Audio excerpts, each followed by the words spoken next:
ఈరోజు మనం శివపురంలో ఉన్న 108 స్తంభాల శివాలయంకి వెళ్తున్నాం. ఈ శివాలయంకి వెళ్ళే దారిలో అలా ఆ చిన్న రైలు పట్టాల కింద నుంచి ఈ చుట్టూ ఉన్న ప్రకృతిని చూస్తుంటే చాలా ప్రశాంతంగా అనిపించింది.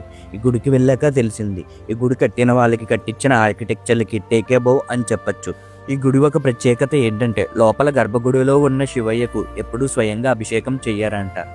కానీ ఆ శివయ్య శిరస్సు మీదకి ఆ నీళ్లు ఎలాగొస్తున్నాయని సందేహం వచ్చింది. ఇక్కడ మొత్తం 108 స్తంభాలు ఉంటాయి. ఒక్కొక్క స్తంభం కింద చిన్న చిన్న శివలింగాలు ఉన్నాయి.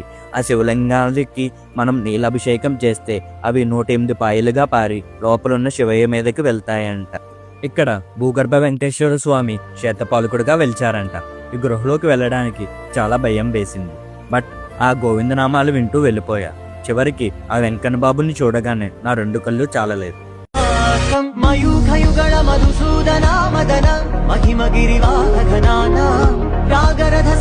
ఒకవేళ మీరు ఈ టెంపుల్కి వెళ్ళకపోతే కన్ఫర్మ్గా వెళ్ళండి. ఈ గుడి చూడడానికి చాలా ప్రశాంతంగా చాలా బాగుంటుంది. ఈ గుడి అడ్రస్ వచ్చి ఎక్కువోలులో ఇళ్ళపల్లి అనే చిన్న గ్రామంలో ఉంది. ఈ ఇన్ఫర్మేషన్ నచ్చితే మన పేజ్ని ఫాలో అవ్వండి.